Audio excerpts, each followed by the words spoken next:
All right, everyone, welcome back into another NFL DFS video. Going to be getting into the top picks for this Friday slate. So yes, yesterday ended up being an awesome slate. Hopefully you guys were able to take advantage of that. And if you were, or if you're kicking yourself for not taking advantage of the plays, make sure to give a like and subscribe.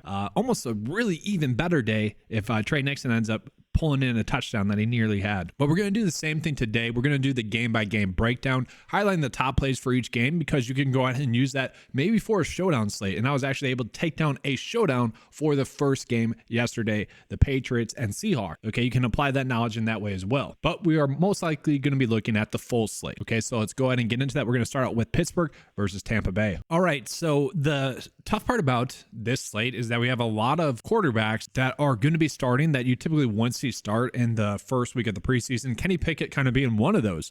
And that's going to lead to us not having clarity in terms of playing time at the quarterback position. Typically speaking, we can get players that we know for sure are going to get a full half of football. With someone like Kenny Pickett starting, we don't exactly know that. And I want to call it the fact that they have 4 other quarterbacks. Now, my expectation is that Kenny Pickett probably only going to play, a drive or 2, right? And then maybe Mitchell Trubisky plays into the second quarter or so, maybe ends the half. But I think the expectation would be that all of these quarterbacks are going to get about a quarter of football. So that kind of just makes them all stay away. Now, last year was a strange year. They were actually last in rushing attempts. I don't think we need to draw any conclusions really from that. And then last year as well, they're about 12th in passing attempts. But we got to remember, last year they did have a little bit of a QB battle going on. So because of that, they probably were trying to get some looks at the quarterback position. So probably not too many big takeaways, but they do tend to play their starters or contributors a little bit more than other teams. So there's the potential that, maybe a second string or third string guy might be a valuable asset for us. So just looking at maybe some players we could be on for them, maybe potentially Anthony McFarland, who I don't think is all that good, but maybe he does get, 10 carries or so in this game. That is just a pure guess. That is kind of more or less a showdown play if you have to. And then looking at the receiver position, one player that has been standing out is going to be Austin here. And so he is someone that I do think we can look at, just getting a decent hype out of camp. He's someone that would make sense to get playing time as well. But I do want to call it, they do have a decent amount of pretty good players, I would say. Like Gunner is a solid contributor. Cody White is okay player. You got Hakeem Butler, who just tore it up for, I believe it was the AFL, not the XFL. He's always been a player that can take advantage of lesser matchups, I guess. Not an NFL receiver, but we saw him dominate in college, the AFL. It's there. Then Des Fitzpatrick, like those guys are all decent. So the one that is the best is going to be looking like Austin, though. Let's go ahead and move on into Tampa Bay. So looking at Tampa Bay, we got a quarterback, and I'm calling it pillow fight instead of a battle, because both of them have apparently been terrible thus far this preseason, especially Baker Mayfield, who 9 INTs in 11 days apparently. Whew, feel bad for Buccaneers fans. Very interesting QB battle there. And I think there is the potential for them to both get a lot of playing time. Like John Wolford has apparently been looking pretty good, I guess, in camp, but we know he's not going to be the starter. The battle, the pillow fight is going to be between Baker Mayfield and Kyle Trask. So why not get them, honestly, like a half of football? Now, we do know that Baker's going to start this game, and then Kyle Trask is going to start the next game. I would say it's not a terrible idea to have some exposure to both of these players tonight, maybe 10% for each of them, but it's not something that I particularly love. We will see that they have kind of a lack of depth here at the running back position. Now, they all are pretty young, so it does make kind of figuring out which plays to be on for them a little bit more difficult. And the one play that I kind of liked really as a rookie was Sean Tucker, undrafted rookie from Syracuse there. He's a quick, fast player as well. So I just wouldn't be surprising to see him get like a lot of work in the second half, but purely we'd be chasing like a big upside type play out of him. So risk reward based play there, I will say that. And then I also want to call out another play that I personally like. Haven't been getting too much hype on him, but Trey Palmer, he was a guy that I really liked as a rookie. I like his skill set, and it does set up well in terms of preseason production. So both of those are just more or less names for showdown purposes rather than maybe the main slate. I could see playing Palmer a little bit, maybe with a stack with Kyle Trask, because that makes sense. Most likely he's going to play with that kind of unit rather than Baker. And then that's really it for that team. Really the only play that I like so far, maybe that'd be worth looking at, would be Austin. But let's go ahead and move on into the next game. We got Green Bay versus Cincinnati. All right, so Green Bay versus Cincinnati. This is probably going to be a good spot for us. These two teams have kind of been pretty good for us in the preseason. Green Bay especially, they are typically just a good preseason team because Matt LaFleur will tell us kind of what is going to happen. And that has occurred again this year thus far. The biggest question that I have, though, is really what is the playing time going to be like for the quarterback position? And I say that because Jordan Love is expected to play. Once again, I kind of expect him to get a few series. That is what sucks about this slate, is that all these kind of second year, third year quarterbacks that, do need the time on the field to develop, they are all getting that playing time. So it does make it a little bit more difficult, because if we knew for sure that Jordan Love wasn't playing, if he wasn't playing, then we could look at Sean Clifford, who apparently has been terrible in preseason. Don't get me wrong. We could also look at Alex McGaw. I think I said that wrong. The CFL MVP or USFL MVP, too many freaking leagues. He has apparently sucked as well. But I do think the expectation is that obviously they're only carrying 3 quarterbacks. They should all get a decent amount of playing time in this game. So we could potentially be looking at them. But really, I guess the Cincinnati defense has really been dominating. So maybe we're actually just looking at the Cincinnati defense. And as a Packer fan, that kind of hurts me a little bit deep down. But looking at the Green Bay side of it a little bit more, we do know, and this is where we're getting one of the better plays, I would say, that Matt LaFleur wants to commit to one feature back, which we have seen him do in past preseasons. That's no surprise. Last year was actually Tyler Goodson for a majority of the games, but that was more or less due to the Packers being injured really the last 2 seasons in the preseason at the running back position. So we actually saw him feature maybe a running back a little bit more than he would want to, I would say, throughout the full preseason. He wants to feature a running back through a game. And based off the depth chart, based off of how the practices have went, they've been doing joint practices with the Cincinnati Bengals, it would appear that Patrick Taylor is actually going to be that running back. Now, I don't know for certain, but I would say we do really want to be going in on one of these players. We should be treating one of these two as a core play, okay? Because we do know that Nichols was someone that actually got banged up in the last practice, so I'm not expecting him to play. So that really just leaves Tyler Goodson, who I love as a player. He was a preseason stud for us last year, and then Patrick Taylor, who I really don't think Patrick Taylor is all that good. Matt LaFleur seems to love him. He does seem to be the one that is going to get the most playing time. So if we're looking at it, I don't say we go all in on Patrick Taylor. He's the one that we should be trusting the most, and like maybe 60% of our builds we have Patrick Taylor in. Yeah, that's a high percent, but just based off of clarity, based off of expectation, that's something we want to be doing. Now, this isn't exactly like yesterday where, like, look at the Vikings. We were expected Ty Chandler and Dwayne McBride to get a ton of work, and they both did. It was Ty Chandler, the one really kind of dominating. So we never know for certain like which one we should be on, but it does seem to be looking like Patrick Taylor's going to be the correct play. Then from there, receiver position, guys, they have a ton of receivers listed. That's the biggest issue, is that there's just so many names, and they're all young players, so they all should get playing time. Like Torrey is kind of the veteran here, and he is someone that really was a good preseason play for us last year. The one player that I might be going in on is Bo Melton, who apparently has been having a strong camp. If you are maybe playing Sean Clifford, like in 5% of your builds, you could stack him with someone like Bo Melton. Okay, not a terrible play, but not exactly something I love either. To me, the biggest takeaways that we're going to have is that we are going to get some pretty good tight end plays here. What we're going to be looking at is a lot of value here. Okay, and that's going to be because they are pretty banged up at the tight end position. DeGuara is going to be injured. Okay, so he's not expected to play. And what I love is that Tucker Kraft, he is listed as questionable. He is expected to play, and he's expected to kind of be the tight end. I shouldn't say one, but he's expected to get a ton of playing time. So he is one of my favorite tight end plays because of that question mark, and it's the preseason. I don't think many people are going to be on him. Now, sure, the people that are watching this are probably going to be on him. I saw Jake Bobo get a ton of ownership, and I think that was all pretty much from my coverage. And so that's kind of the unfortunate side of it for me doing this coverage, for one.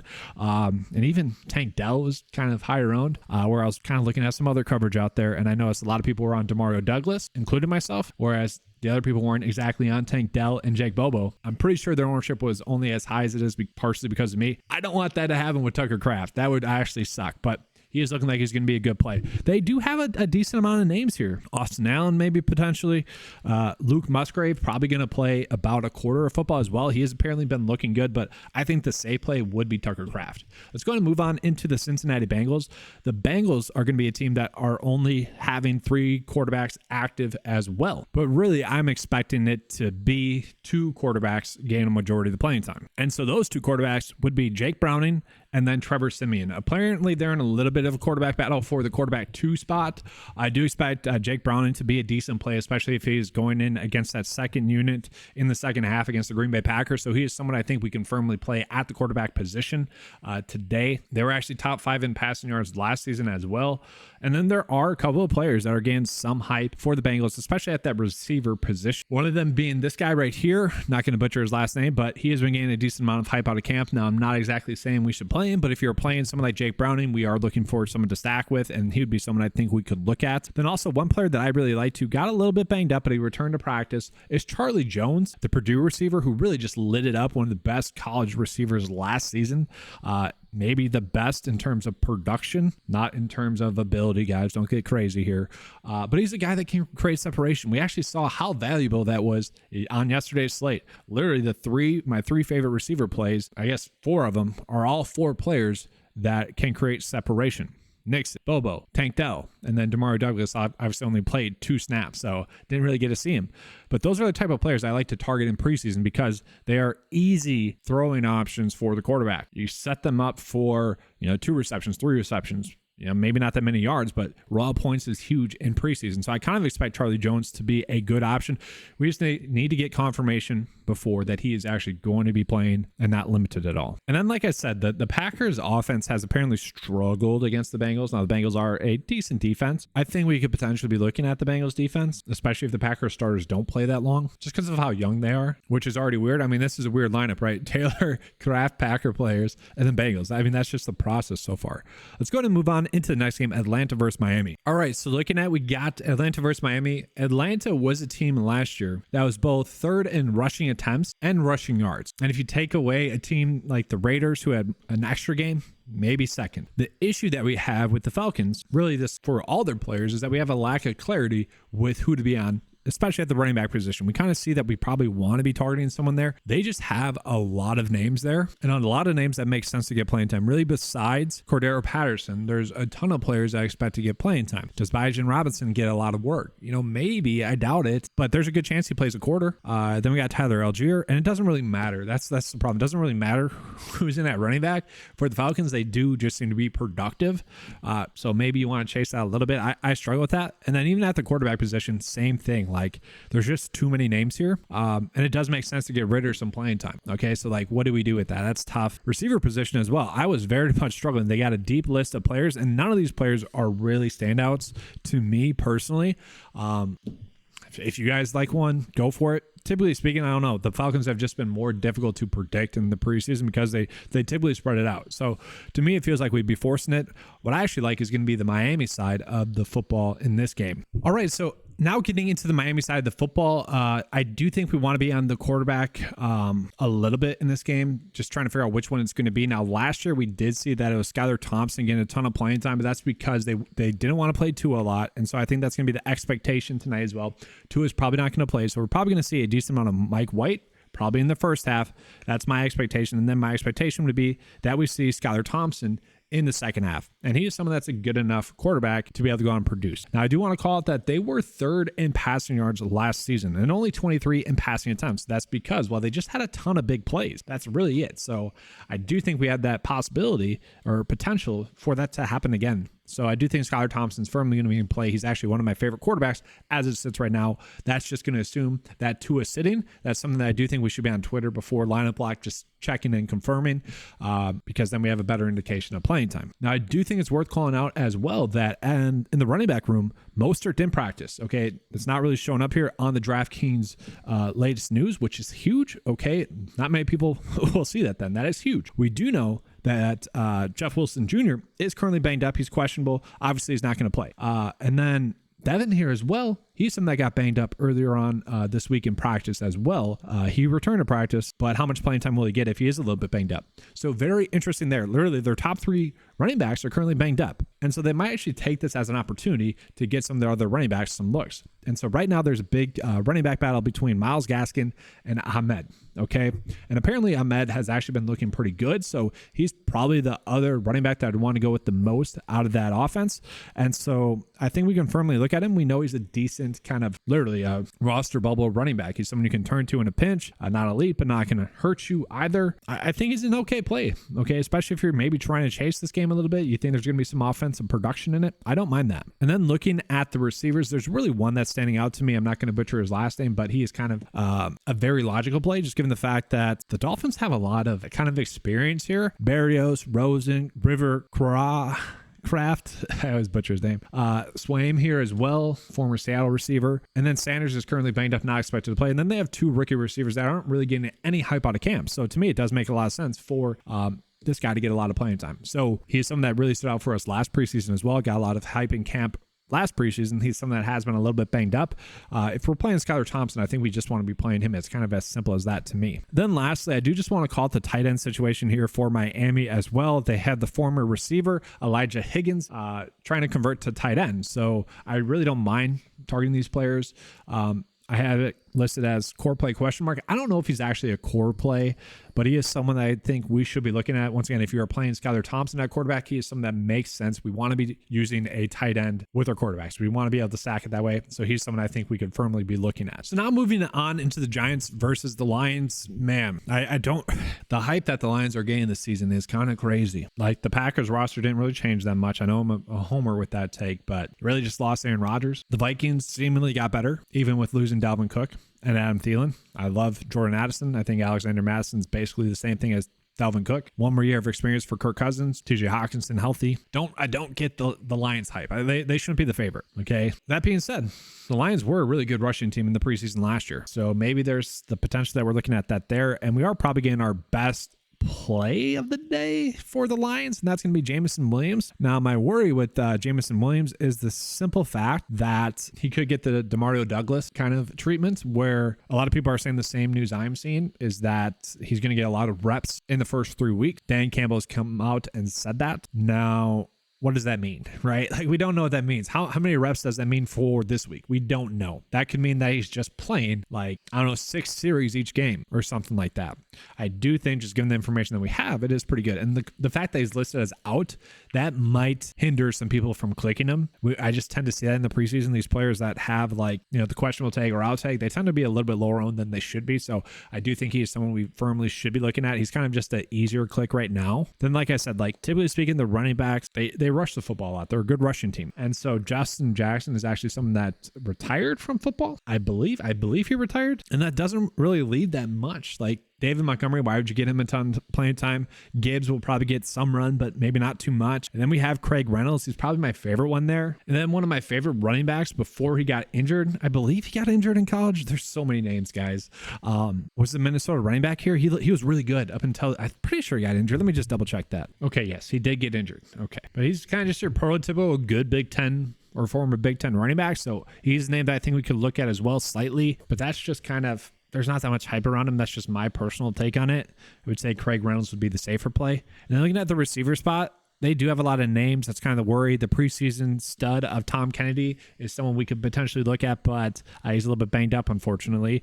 Do you look at Denzel Mims? Probably not. I do want to call out that Dylan Drummond is actually someone that has been getting some hype out of camp. Kind of a bigger, lengthier receiver. Some of that certainly could make a play. I don't really love it. The only way I think I could end up on him is if we are playing him with a quarterback. And what we'll see is that it would appear that they only have 3 active quarterbacks on the roster. They just signed Tua. Okay, so you don't expect him to play. How much is Jared Goff going to play? This is something where we need some clarity. Okay, maybe Nate Sudfeld could be someone we're looking at. But I think they literally brought in Teddy because Sudfeld was really struggling in camp. So, like, it's a tough situation, honestly, this slate for quarterback. There's strong educated guesses we can make. There's just a lack of safety right now. So let's go ahead and move on into the New York Giants. And the Giants are actually giving us one of the best tight end plays that we probably have. Lawrence Cager, the former receiver.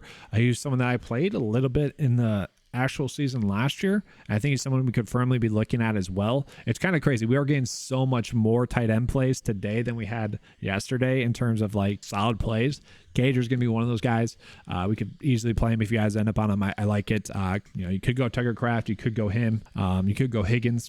So far we have 3 really good names. Then from there, we do have Jalen Hyatt, who has been getting a ton of hype out of camp. And so what do we do with that? That's really the biggest question. And maybe it's a situation like Demario Douglas where the hype has been so real that they don't see a need to really play him in this game. Okay, I'm pretty sure that's what we saw with Douglas yesterday, where he only played 2 snaps, where he like has played so well in practice that he kind of played himself out of playing time in the preseason, at least in the first game. We could potentially see that with Hyatt, because that's how much hype he has been getting. I doubt it. I think he's someone we certainly should be looking at just based off the hype that we've been getting. Fast receiver, obviously, someone that I like. And then from there, like if we look at it, there's just not that many players I think we would really want to be going in on. They do have a lot of veterans that are like good enough, but I would say Hyatt's the play. And then what we need to know here is like this could be a very good spot for us for the quarterback position. Okay. Once again, we don't know if Daniel Jones is going to play. If he sits and we get confirmation that Tyrod Taylor is going to play a full half of football, that is something I really like. That is something I think we really should be going in on then.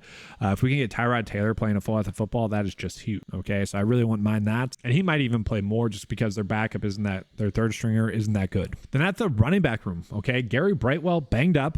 Don't expect him to play. Then from there, like who do we expect to play? Like James Robinson, why would he play that much in this game? That doesn't really make sense to me. So that does leave us with some names. And like Chris, he is a fullback, so he's not going to get that much. That leaves us with Corbin to get some run. And that really leaves us with Gray to get some run. Maybe Matt Breida, but these are some players that we could be looking at as well. Like once again, maybe be on Twitter before lineup block here and just get some confirmation on playing time. And now moving on to Washington versus Cleveland. Once again, we have the tough situation of trying to figure out what to do at the quarterback situation simply because Sam Howell is going to get some playing time. And it makes sense for Sam Howell to get playing time. It just makes it more difficult for us for preseason purposes. From there, we got Jacoby Brissett. How much will he play? Will he play half of football? I would imagine these two would kind of clean up the first half. They would play the first half. Maybe Brissett gets a series or two in the second. And then Jake Fromm probably going to be finishing up the game. Once again, we really just need that information before lineup block. And then from there, my biggest takeaway is that we are getting another good tight end play because I don't really love the running back room in terms of predictability. I actually think the running back room has a lot of talent here, but that's kind of my worry is that they have a lot of talent. So how would we know which one to go in on? Like Derek Gore was a former really good preseason player. You got Jared Patterson, another former really good preseason player for us, talented back. You got Williams, who, solid veteran. Rodriguez apparently been doing well in camp. And then we have the other two kind of younger guys, Gibson and Robinson. So yeah, it kind of seems like a crapshoot there. Really, the only play that we are getting here is going to be Cole Turner, who continues to get hype in camp. Got a lot of hype last year as well. So certainly something that I think we could be looking at as a play at tight end. Now we move on into Cleveland. Cleveland has probably given us some of our best clarity, I would say, especially at the running back room where they are pretty banged up. Okay. Looking at their running back situation, we got Nick Chubb. Why would Nick Chubb play in this game? Why would he play a lot? Jerome Ford, currently banged up. Okay, he is week to week. Felton, someone that got injured. Okay, he has a hamstring injury. Why would he get a lot of? Okay, and I wouldn't be surprised if they even signed someone before game time at the running back position. That's how banged up they are. So with that, does John Kelly continue to get a ton of run with how banged up they are? That's kind of that's the weird thing about it. It's like it makes sense for him to get a ton of run in this game because they are banged up, but at the same time, because they are banged up and because he's a pretty good running back, maybe they don't want to give him some work in case they need him in the regular season. If he gets a lot of work, he is simply going to go off. Okay. Now, if they choose not to give him a lot of playing time, then we'll see Hassan Hall, who actually looked pretty good, get some playing time as well. That's the biggest question mark here. Biggest question mark on the slate. And once again, kind of like the Packers situation where I think we can firmly say Patrick Taylor is the better play today. I think we could say John Kelly is the better play, but we don't want to put all our eggs in one basket. And especially here, this I could see splitting 60-40, Hall being the 40%, Kelly being the 60%, just because Kelly is just a good runner. Okay, so I want to be on him a little bit more. Then lastly, at the receiver room, obviously they're still banged up. It's very unfortunate that one of my receiver plays from the Hall of Fame game, Baldwin, got injured. That was very unfortunate. Probably would have been a massive day that day as well, like it was yesterday, but he got injured. Okay, with that being said, I do think we could maybe see someone like Cedric Tillman still get a ton of work in this one. So I think he's someone I think firmly can be in the player pool. He ended up getting 3 targets, 2 receptions, 35 yards. Probably should get a little bit more playing time in this one. So certainly someone I think we could be looking at there. Now let's go ahead and move into this last game. All right, so in this last game, once again, we have a lack of clarity at the quarterback room, at the quarterback position. We do know, however, that the Denver starters are going to play around 15 plays. We do know that, okay?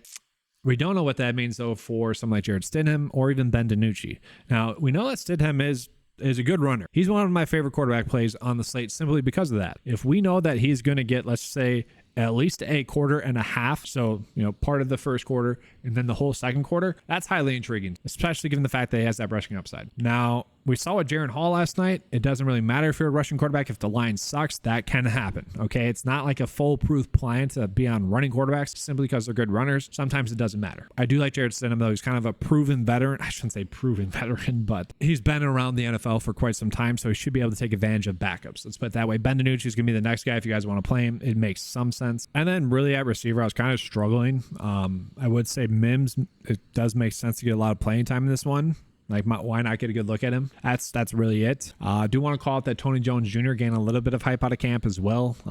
Former Saints player under Sean Payton, could make some sense. And then looking at Arizona. Okay, Arizona, they're going to present some opportunities for us as well. So especially at the running back position here, because they're so banged up. Mack, currently out. Ingram, currently out. Okay, so that is going to leave us with some interesting names. We got Corey Clement, the former Super Bowl MVP. Well, he should have been, right?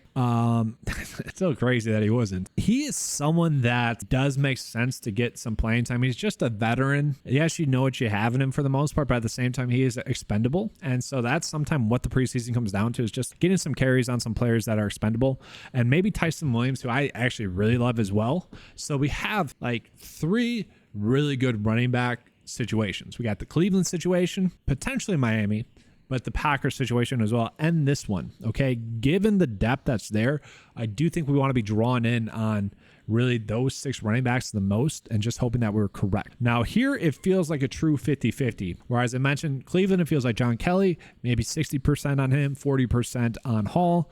And then with the Packers, it seems like Patrick Taylor, maybe 70% and 30% on Tyler Goodson. Here, it feels like a true 50-50. So, where I was going with Ahmed here, I might just go Tyson Williams. I like Tyson Williams. He's always looked good in the preseason. He's someone I think we want to be on. And then from there, like Greg Dortch, I don't mind.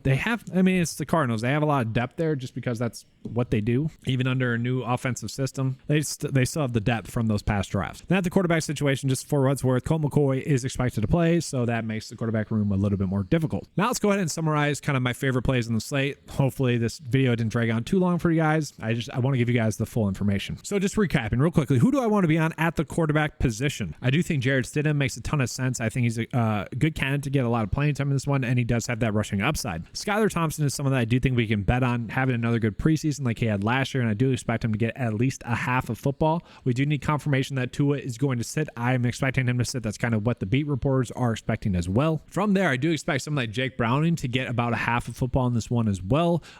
Probably the second half, he's someone we could be looking at then in that regard. If he can get around 15, maybe 20 passing attempts, that would be huge.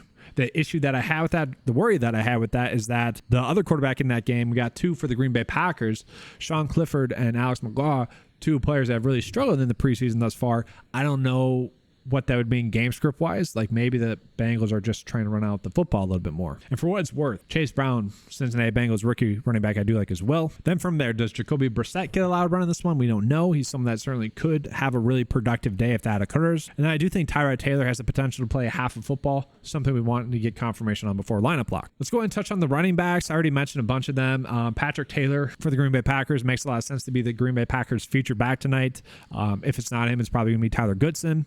Looking at the Arizona Cardinals, I think Tyson Williams has a bunch of talent and he should get a bunch of playing time, just given the fact that the Cardinals are pretty banged up. And then looking at Cleveland as well, they are very banged up at the running back position. It makes sense for John Kelly or Heston Hall to get a lot of work. Actually, both of them will probably get a lot of work. So that's kind of what I'm looking at there. There are some other names I like. Chase Brown, Sean Tucker. Those are just kind of dart throws. Then obviously it's the preseason. We do expect other players to go out and have productive days.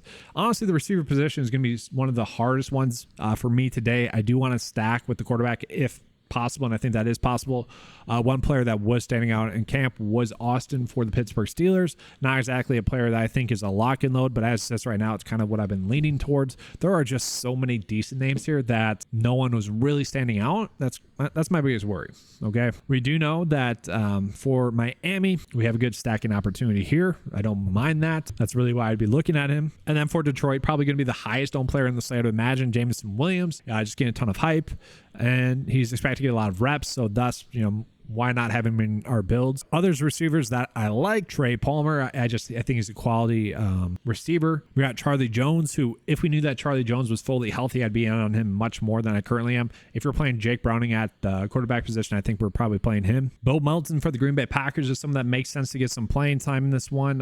He's been getting a decent amount of hype out of camp, so I expect him to have a good game. And that's kind of it for now. I mean, Cedric Tillman, I think we can go back to the well with. There's just a bunch of other players that are kind of just names that we could be on. Just we had more standouts yesterday than we do today, it seems like. Now, that being said, at the tight end situation, it's pretty much the exact opposite, where we have too many good tight end options. Like Tucker Kraft, I fully expect him to get a ton of playing time in this one, at least a half of football. It just makes sense. Heck, we had the preseason GOAT in Tanner Hudson, who I didn't even mention, could continue his GOAT-like activities in the preseason and dominate, like, really, guys, the past 4 preseasons, he's like been the top tight end. I'm not saying play him, but I'm also saying it wouldn't be shocking if he has a good game. We got Higgins here for Miami, former receiver, expect him to get a ton of playing time. Cole Turner, another tight end play that's expected to get some work in this one. And then another former receiver, Lawrence Cager, who logically makes sense for him to get some playing time in this one as well. So a lot of names that are going to be good options there. And then defensively, I don't mind the Bengals, just simply the fact that the backup quarterbacks for the Green Bay Packers have really struggled. So I do expect the Bengals to maybe get out there and do something. Denver, kind of given how banged up the Cardinals are, could be a good option, but really it's just a crapshoot. We're just trying to get lucky there. Now, I do want to call out this promo code that I do have going on the 9-5 website, because the 9-5 NFL lineup optimizer is currently active for you guys. So if you want to use this promo code, please do so. You get 50% off your first month of the 9-5 membership, and that's going to be for new members only. So it's a $10 membership. You can get it for $5. This is going to be active until the playoffs and for the PGA Tour. The Tour Championship is 3 weeks away, so this promo code is going to be active for 3 more weeks. But that's going to be all. Hopefully you guys enjoyed the coverage. If you did, make sure to give a like and subscribe. Let's have a good slate. And as always, let's keep cashing.